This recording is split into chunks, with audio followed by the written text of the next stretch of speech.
But the guy runs up and he attacks Dave. He does like a tackle. But remember, he's a radical leftist. He's like pro-BLM, pro-trans. And so he thinks he's like taking one for the team. He is like almost like a John Wilkes Booth. I'm going to shut down someone else and be a hero. Here we see footage of Dave Chappelle being attacked at the Hollywood Bowl Netflix is a Joke festival tonight. And Dave is okay. Another thing, dude, I played football forever. You want to try and put your nose where their solar plexus is and wrap your arms around? That's a really poor tackle, dude. Yeah, apparently they broke the guy's arms who tried to tackle Dave Chappelle. I mean, you can see his arm seems to be looking to go the other way. Anyway, these are crazy days.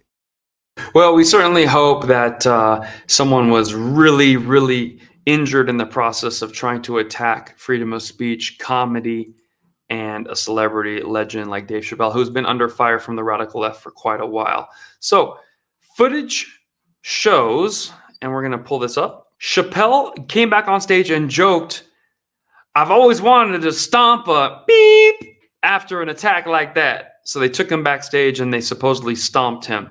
Now, people's arms can bend that way. Look at my arm. So he could just be locked to the front of the wheelchair and trying to lay back, and you get the photo. And in your mind, yeah, they broke his arms off. Something tells me his arms are not completely broken off. Look at my arm. I can do this, okay? So do you think his arm was broken? Put it in the comments, but look closely at my arm here, okay? Now, do you think my arm just got broken by Dave Chappelle? Look at the flexibility there. That's a lot of half Persians can't do that. All right, now I want to show you what the guy had in his hand. So it's not just getting tackled on stage or getting slapped.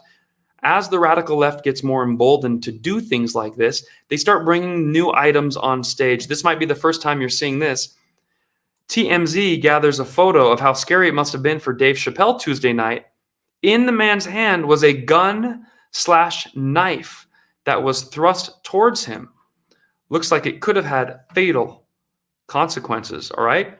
So take a look at that device. Would you want a crazy BLM trans-triggered leftist with black fingernail polish coming at you on stage? And if you don't know what I mean by saying black fingernail polish, the radical left usually shows you that they have mental issues in more ways than one. So it's in the hairstyle. That's not a good hairstyle for a human man. It's in the nails and the gloves. Okay, you see someone wearing gloves like that, probably mental issues. Maybe they advertise they're from California. These are the signs you're going to look for. Look for the dark white supremacist look. As you know, Joe Biden says white supremacy is the biggest issue we face every day. Sadly, everyone who keeps attacking comedians is a dark white supremacist. I wrote, "A Will Smith wannabe, leftism is a mental illness. Every day we must be thankful. Had a white man attacked Chris Rock or Dave Chappelle, every city in the USA would be burned to the ground by mostly peaceful hate groups like Antifa and BLM. Make sense? And this is the weapon that the guy came on stage with. He was chased off stage, he was beaten down, and that's a great thing. Let's see what you guys think about that in the comments.